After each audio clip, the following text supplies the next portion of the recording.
Still in our series, Rumble Strips.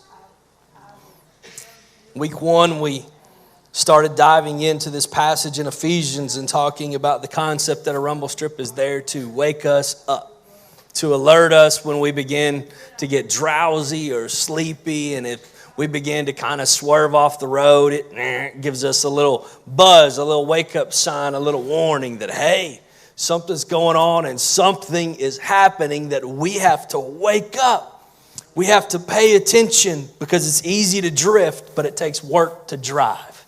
It takes work to live with a purpose, with a destination in mind. And last week we began to talk about how we have a conscience that is literally hardwired into our very being, into the fabric of who we are. And God put it there not to keep us from great things, but to prevent harm from coming our way, to keep the bad things out of our lives. And so when it begins to scream at us and our conscience says, don't do it, we shouldn't. And when it says, do it, we should. And I challenge you guys at the end with two things for last week. Number one is, would you get quiet with God? Would you be willing to be silent in His presence so that you could hear His still small voice? And the second thing that I challenged you guys to do was to talk to God about the last thing that He told you to do that you didn't, or the last thing He told you not to do that you did.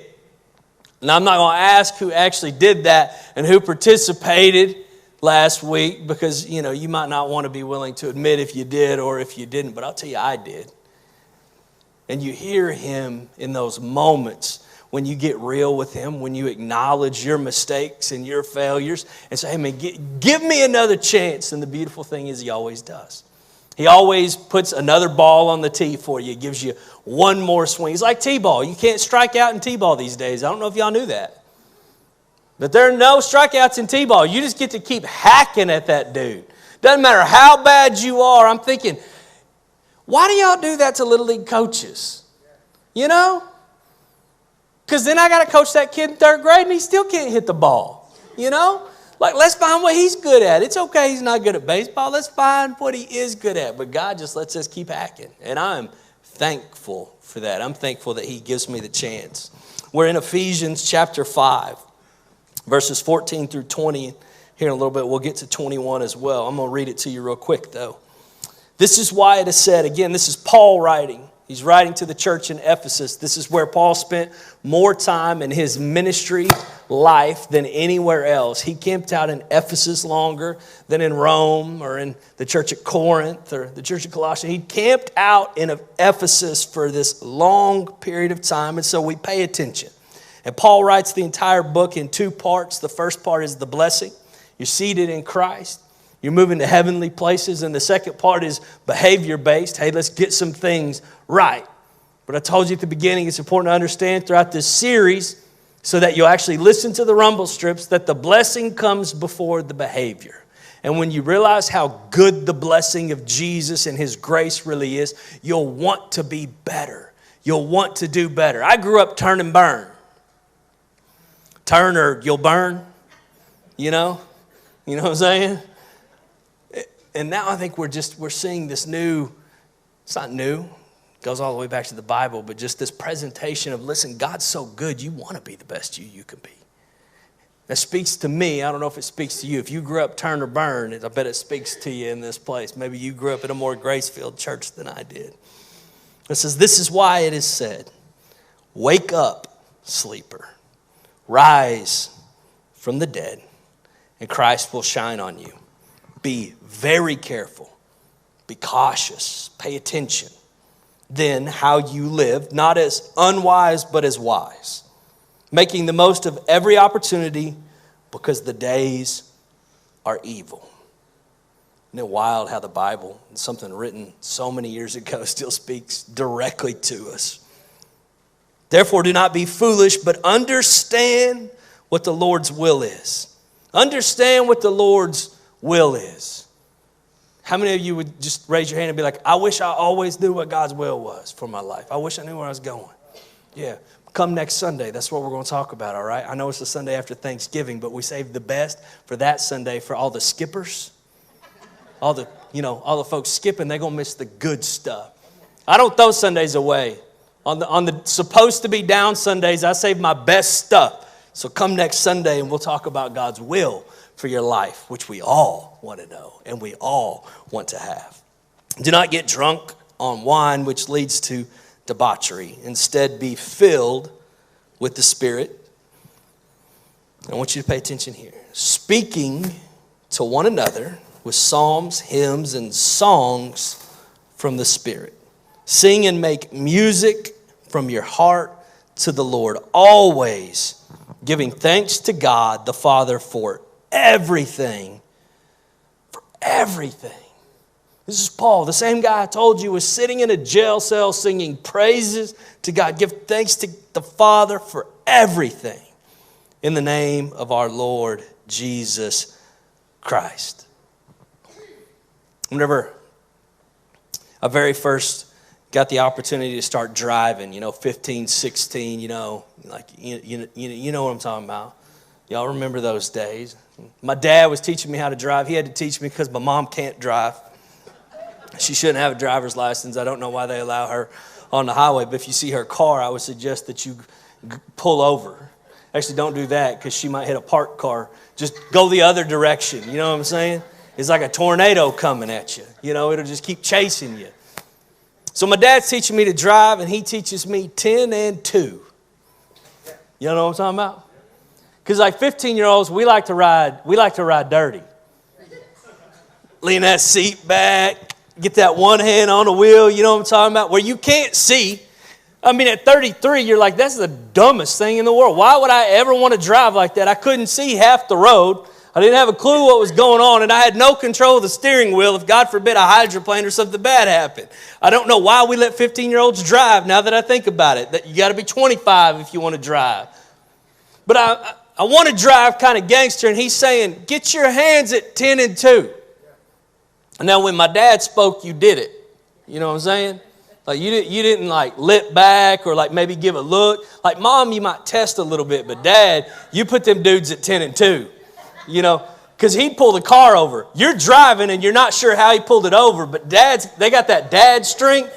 You know what I'm talking about? I got it now, I like to think. It's that strength that says your son can never whoop you. Doesn't matter how young or spry or big or talented they may be. You cannot whoop your own dad. God designed it that way. It's impossible. You cannot whoop your dad. And so he says 10 and 2, and it's like, up 2, yes, sir. Seat up, square, shoulders back, good posture, here we go. And he's explaining to me, like, listen, son, here's why. You keep your hands at 10 and 2 because you have extra control of the steering wheel, and I want you to survive. He was speaking into my life words of wisdom from mistakes he had made, right? When someone's speaking wisdom to your life, it's important to understand that they're speaking from a position of, I've screwed that up already. So you get a free opportunity to listen and to pay attention. He's like, this is how you survive. Now, survival instincts, were something that I took to. You throw that word at me, you see, because I grew up in Royal Rangers. Boy Scouts plus Jesus. Every Wednesday night. And you learned how to tie knots and make fires, and you memorized scripture, and you did all that just so you could eat animal crackers and drink Dr. Pepper and play dodgeball. You did none of it because you loved Jesus. You didn't really love Jesus that much at that point in your life. But you learned all these survival skills, right? And so I remember it's like I was a straight arrow, and I was a buckaroo. Like three of you. You're like, these are the worst names ever. I can't believe y'all went to this. I'm telling you, we grew up churchy, all right? Straight arrows, that'll stick with you forever. You got to be a straight arrow. I don't know what buckaroos had to do with Jesus, but then you were a pioneer and you worked your way up the ladder. But as you got a little bit older, what you began to learn is that survival skills kind of come in order of priority. And so you're like, yeah, like I've watched Bear Grylls, like you got to know how to kill and eat a rattlesnake. And you got to know which berries are the good ones and which berries will kill you. And if you're a real survivor, you know how to turn your urine into water just in case you need an extra drink like Bear did on one episode. But at the very top of the survival list, the most important thing you can do if you're a true outdoorsman, if you really believe in recreation, is tell 3 people where you're going and when you'll return. You tell 3 people where you're going and when you will return, because if something happens, someone will know. And they'll know the general vicinity of where you might be, and they'll know when it's time to start looking for you because you didn't show back up. So I just want to ask you today as we build into this sermon, does anyone know where to come looking for you when you get into a dangerous place in your spiritual life? Does anybody know?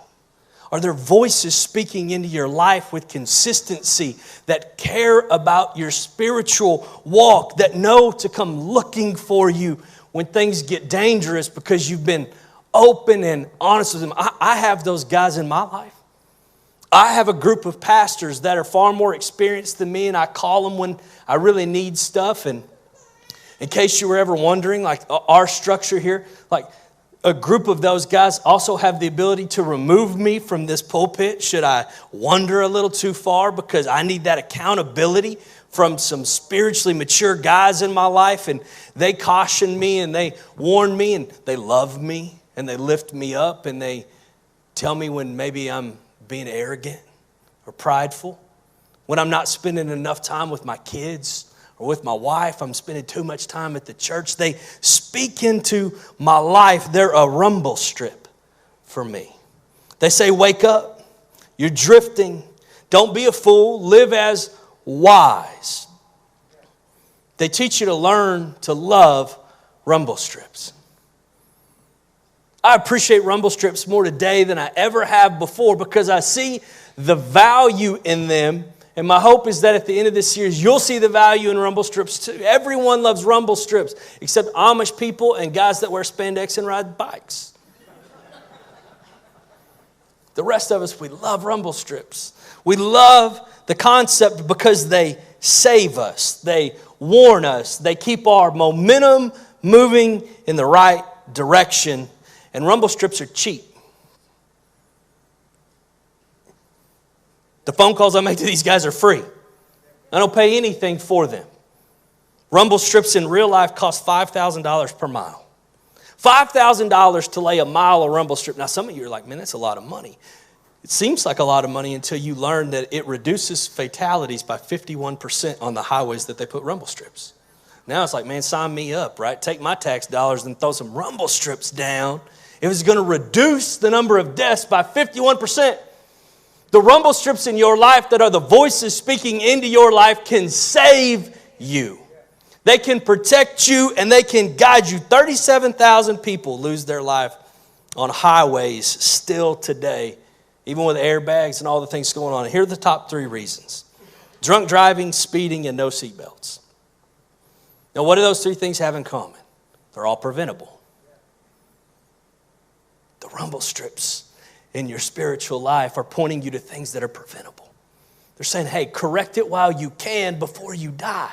Fix it while you have the chance. We need rumble strips on our highways, and we need them in our lives. And last week we talked about the gentle nudge that is the internal conscience. And this week we're going to talk about the external voices in our lives, the people God places in your life. And when you listen to the right voices, you avoid the wrong places. When you listen to the right voices, you avoid the wrong places. And here's what I've learned. He said, man, I have a hard time hearing God. His voice is small and he doesn't speak audibly to me. And here's what I've learned. When you put the right voices in your life, God speaks through them. You want to hear God's voice in your life, surround yourself with the right voices. And he will use those people to speak in your life. Verse 17 says, do not be foolish. Do not be foolish. Do not be foolish. I want to define that as something simple. Living in a way today that will not positively impact your future. Anything you do today that doesn't positively impact your future is a foolish decision. I ate one too many brownies. Not smart because it doesn't positively impact my future. I popped off that one time that I just really didn't need to. Foolish doesn't positively impact the relationship that I'm in. Anything that I do today that doesn't positively impact my future is foolish. And many of us are living in a way today that's hurling us towards devastation. And God is trying to rumble us. He's trying everything that he can to get us to just wake up. Verse 21 says, submitting to one another out of reverence. Another translation would say fear for Christ. Submitting to one another. The way that you live wise is to submit to one another, each other in the body of Christ, out of fear for Christ. And fear of God is just standing in awe of Him. It's being overcome by His goodness, deeply moved by what He's done for you. Maybe some of you in the room, maybe you're so new to this thing, you're like, He hasn't done, I don't know what He's done for me. I don't know how to be overwhelmed by what He's done. Let me tell you, He came to this earth when He didn't have to, and He lived perfect and sinless. He lived always wise, yet He chose to die for your sins. He willingly gave up the entirety of Himself, feeling all of the pain and the shame and the anguish that we can ever feel so we can live as wise and walk in freedom. He's done some stuff for you. Man, the list of things He's done in my life are unbelievable. It's why I journal, so that I can flip back on my bad days and go, yep. But on the 17th, man, it's miraculous how He put that person in my life at Walmart. And look at that, on the 14th, I got that really encouraging email that I needed, to just someone encouraging me to keep going in ministry. Isn't it incredible? And I look back and He gave me my firstborn son that day. And He brought him into this world healthy and happy and full of promise and hope. And He gave me an opportunity to invest in another life. And I keep flipping through and seeing all of the goodness of God. I stand in awe of Him because of all He's done. And what happens is you're like, I don't know. I just don't know if I'm willing to submit to one another. I just don't like that word. But you see, how you see Christ is reflected in how you treat others. Let me say it again. I want that to sink in. Not a popular statement, obviously. How you see Christ is reflected in how you treat others. You treat others poorly, you don't see Jesus for who He really is. The blessing, then the behavior. If I see Him for how good He really is, I want to treat others different. But submission, man, it's like not a chance. I don't want to do that. I don't want to submit that's a bad word in today's world. We fight it and we struggle with it. We don't want to submit to authority in anything. I'm top of the list, okay? That's why I've got those old wise guys that can whip my tail into shape when they need to. I've submitted to their authority because I see the value in it. I remember being a young lawyer, and I went into practice with an older lawyer, and I've told you guys a lot about him. Wish you could meet him. Those of you that know him appreciate the stories more than the rest of you. But I went in with Paul, and man, like if you went into practice with Paul, you were going to submit to his authority. All right, like you weren't making the decisions. You were just along for the ride. What he wanted to do is what you were going to do, you know. You're going to get to work when he said, and you were going to use the email he said to use, and the computer he said to use, and in the way that he said to use it, and in the time that he said to use it. And he was going to ask you if you did, and you certainly would never lie to Paul, because I can't imagine how long the lie lecture was, because I know how long the truth lecture was, you know. The lie one would have been like days probably, you know. You'd have to lay on the couch and give them a fee at the end, and all this bad stuff would happen. I can only imagine. But what I realized is that if I was willing to submit to someone that had authority over me, it felt at times like it was holding me back, like it had slowed me down. But what it really did is it expedited my future, because I got to avoid all of the peril. He helped me navigate the risk, and He helped me navigate around the obstacles, and He helped me actually go much faster than I could on my own. We say, man, submit to one another. No, not doing it. But if your life's moving really slow, I'm going to bet it's because you haven't submitted to any positive authority in your life. You're not willing to follow the process. You're not willing to see the value in the wisdom of other people and their experiences. You don't have the right things going on. You don't have the right voices. Just a couple things to write down.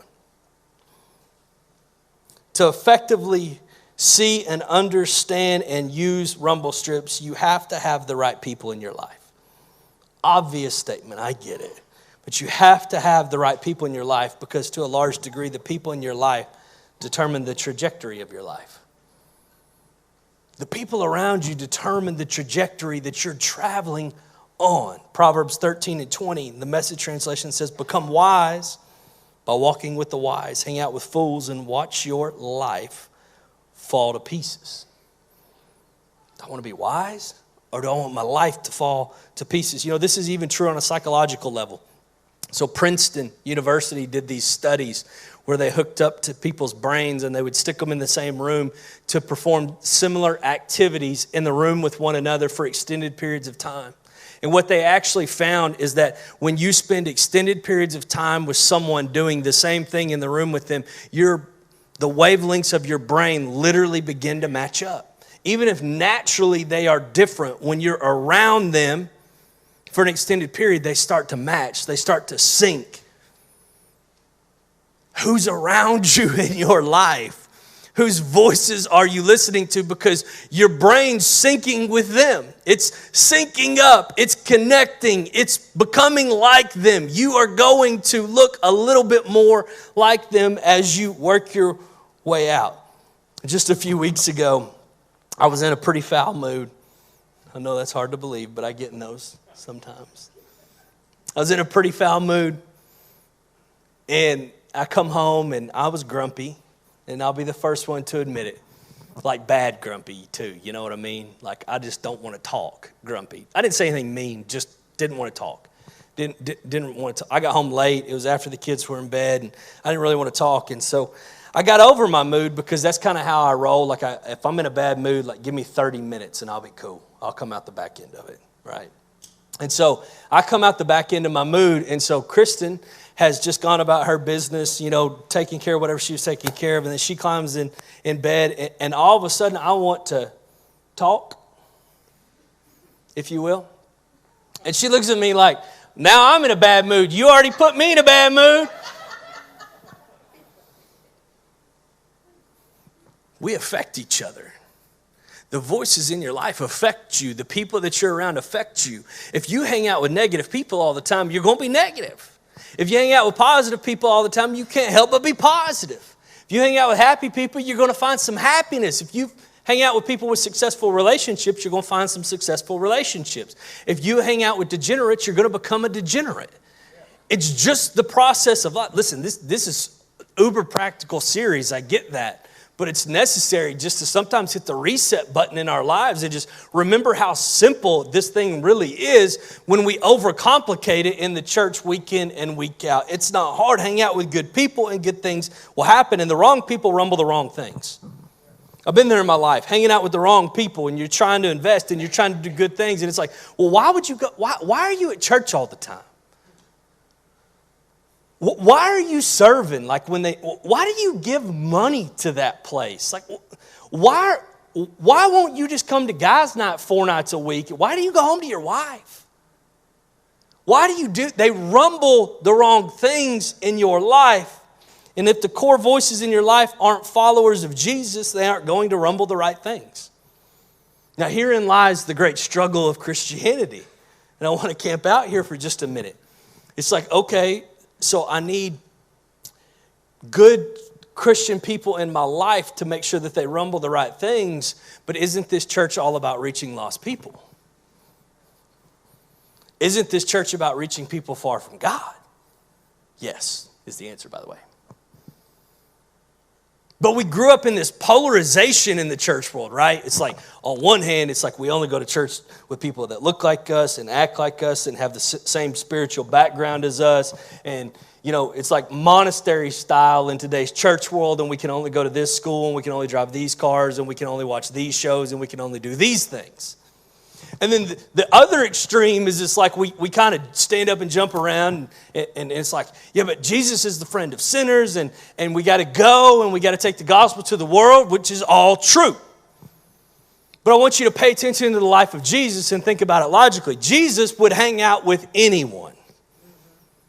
He was willing to befriend anyone, and we should too. But those aren't the voices that he listened to. He listened to Peter, James, and John. He listened to the people that were believers. His core voices in his life were people building him up and lifting him up and rumbling the right things. And when you do that, you can now go into the world and be friends with some people that don't know Jesus, and you influence them rather than them influencing you. If they become the core voice in your life, you have nothing to offer them. You have nothing to give them at that point. So we reach the world by understanding that we are no better than anyone, that we are sinners just like everyone, that we have been saved by a just and merciful God, and that we have an opportunity to introduce people to Him, and we want to do that, but we have to have the right core voices in our lives to be able to do it. I heard it put like this one time. The devil doesn't care which side of the horse you fall off of so long as you don't stay in the saddle and ride. He doesn't care if you fall off on I only hang out with church people so I don't reach anybody in the world. And he doesn't care if you get influenced by the world. He just wants you off the horse and out of the ride and out of the game.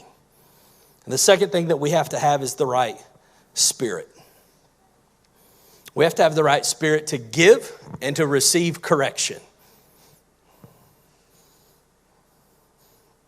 I don't think this is reaching anybody.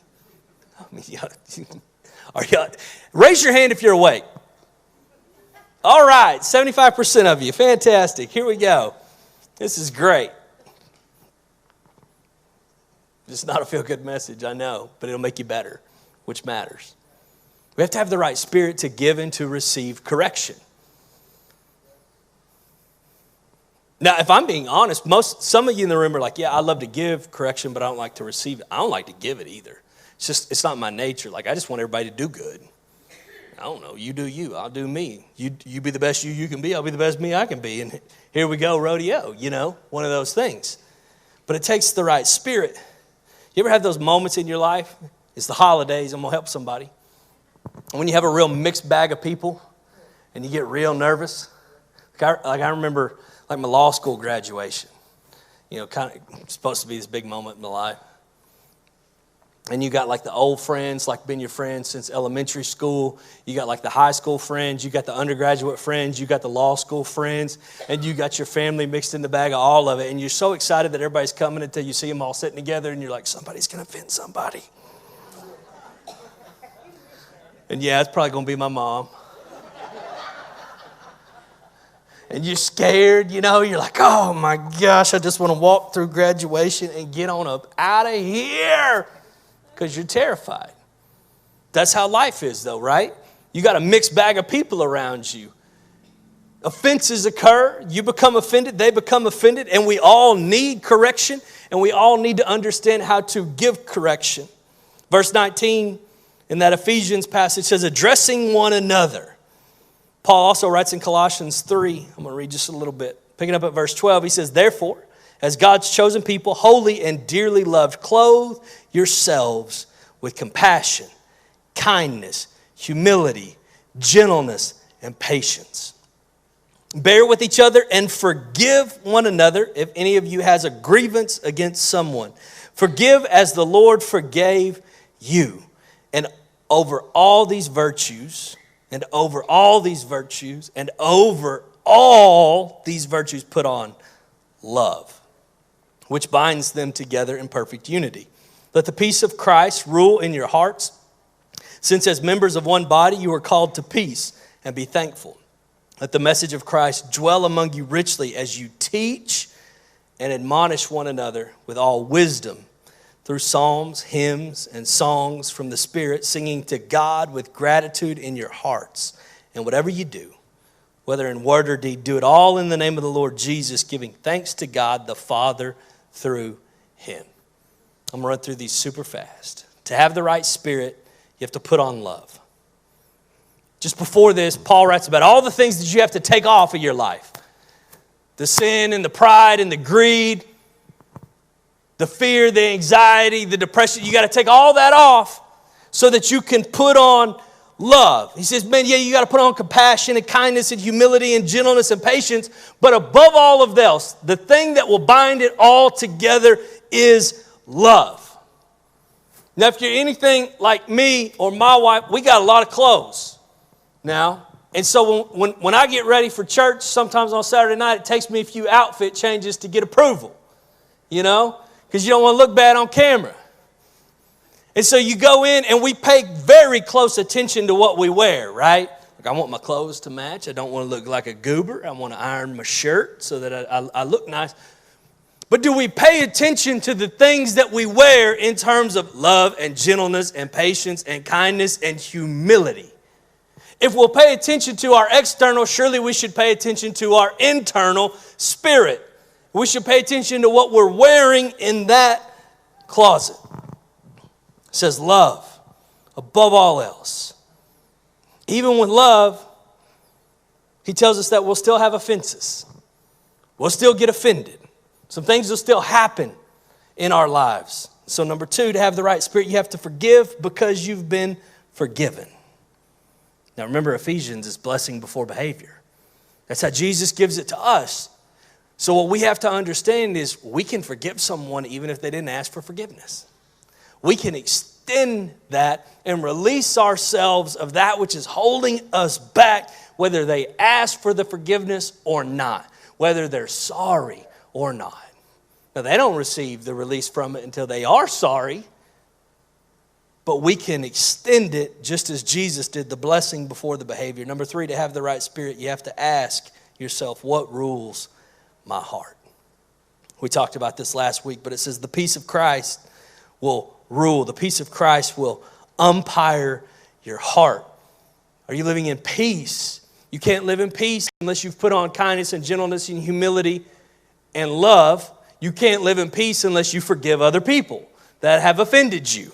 And then all of a sudden you get there and you're like, okay, I think I got it, but I'm not sure. Have I forgiven everybody I need to offend? Are you living in peace?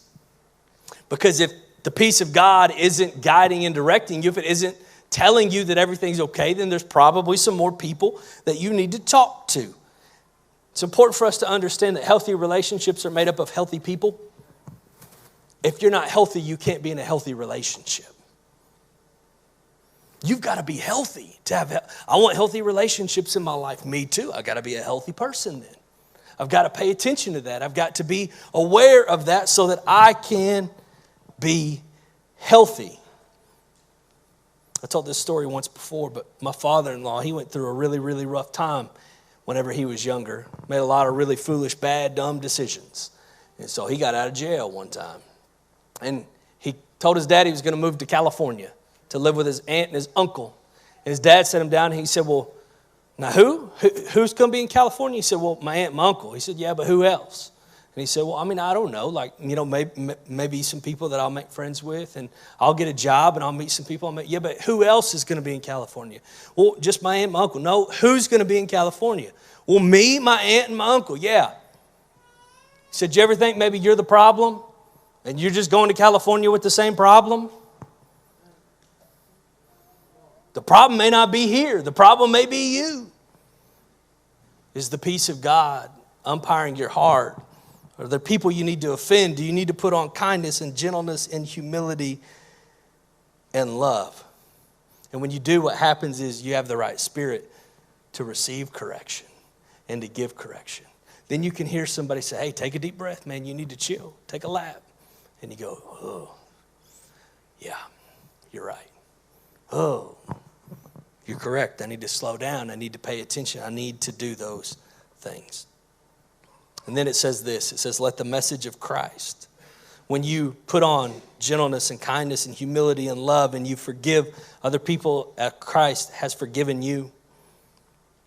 And then the peace of God umpires your heart. What happens is the message of Christ gets down so deep in you that you can't help but share it. You can't help but be a light in the world because the content you consume dictates the content you create.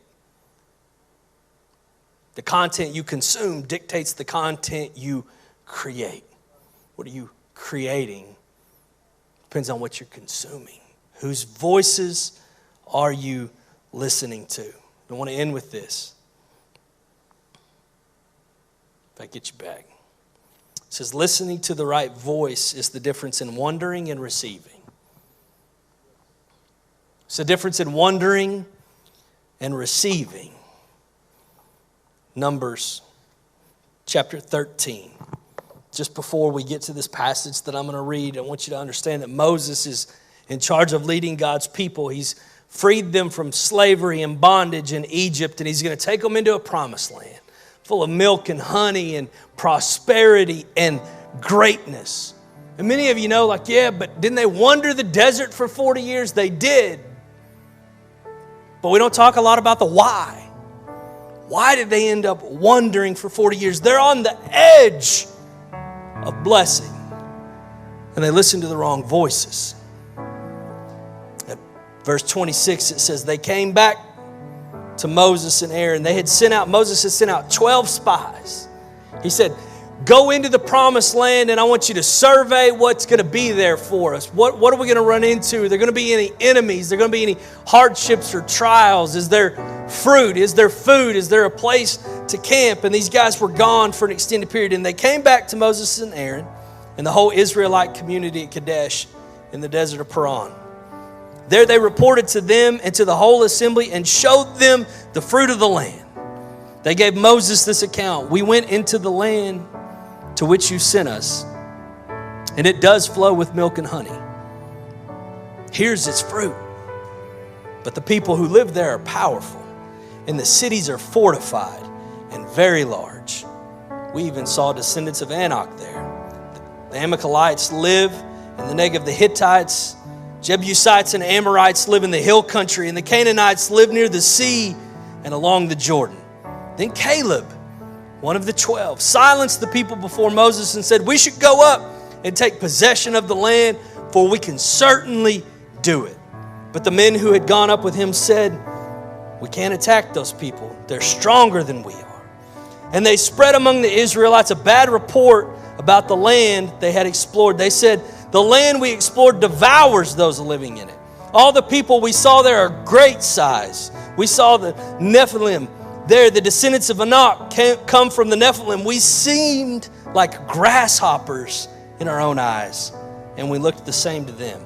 That night the members of the community raised their voices and wept aloud.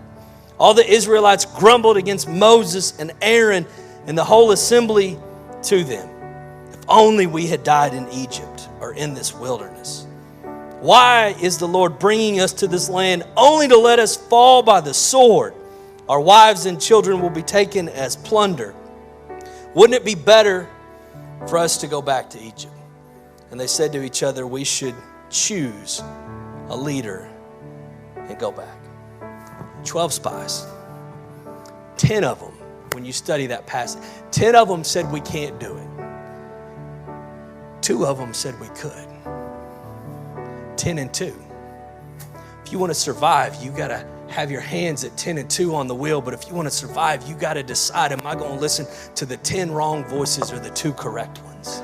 If I'm standing on the edge of the blessing, am I willing to listen to the 10 naysayers or the 2 godly voices speaking into my life and leading me into a moment of prosperity and hope and joy and resurrection? Are my hands at 10 and 2, and which voices are speaking to me in this moment? Your life depends on it. Your survival depends on it. Are you going to be the best you? The question is, what voices are you listening to? Are you letting them rumble the right things? Are you willing to receive the correction that comes from being under authority in all things? Can we bow our heads and close our eyes? Dear Heavenly Father, God, we thank you. We thank you that you're a good God. And we thank you that you put voices in our lives to speak to us, to speak life and hope, to speak great things, to lead us around the obstacles and into the promised land. And God, I'm praying that we wouldn't come up on the edge of a blessing and then let the naysayers of this world hold us back, but that we would come up on the edge of a blessing and we would have the boldness to listen to the voices that you've sent for us to hear. That we would have the boldness to understand that your promises are yes and amen, that you always see us through to the end, that you never quit and you never give up, but that you continuously fortify us and strengthen us in all things.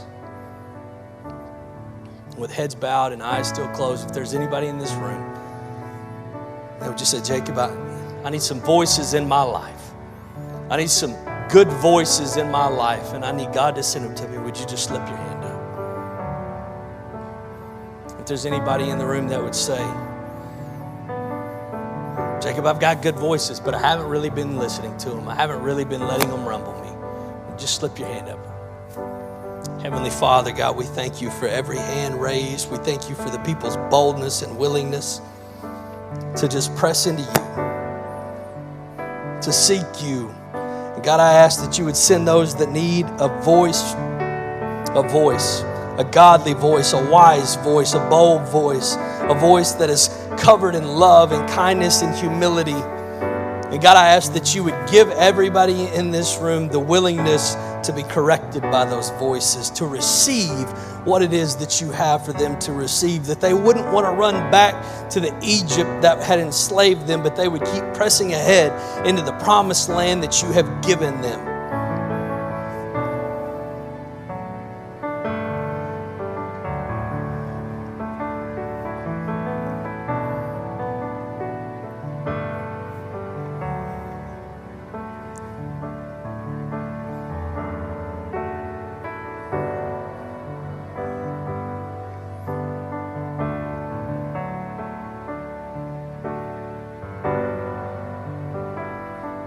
Everybody look up here at me real quick.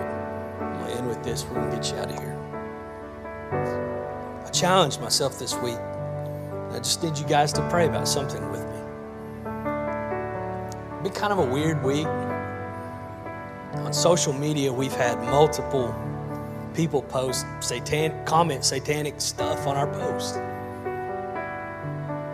3 different people, about 15 comments that I just keep hiding so the world doesn't see them. But I have their names written down in my office. I'm going to believe we're going to get them. We're going to get them. But it's going to take more than just me believing that. It's going to take a church. It's going to take a church willing to believe it. Y'all willing to be the voices with me, and I'll be your voice. And we'll listen to each other, and then we'll be able to reach the lost and dying world. But if we aren't willing to listen to each other, and if we aren't willing to submit to each other, and if we aren't willing to submit to the ultimate authority that is Jesus Christ, we will die on the edge of the blessing. We will not receive it. What greater testimony than for some guy to maybe stand up here one day and say, yeah, I posted a bunch of satanic stuff on their Facebook page and their Instagram account one day, but Jesus got me. And I accepted him. That's what it's about. Stand to your feet all across this place. Say, I will surround myself with the right voices, and I will listen to their authority. I love you guys. Have a great week. Listen, do not miss next Sunday. I preached the whole series just to get to that one. All right? I wanted to start with it, but the whole thing for this one. So don't miss it, all right?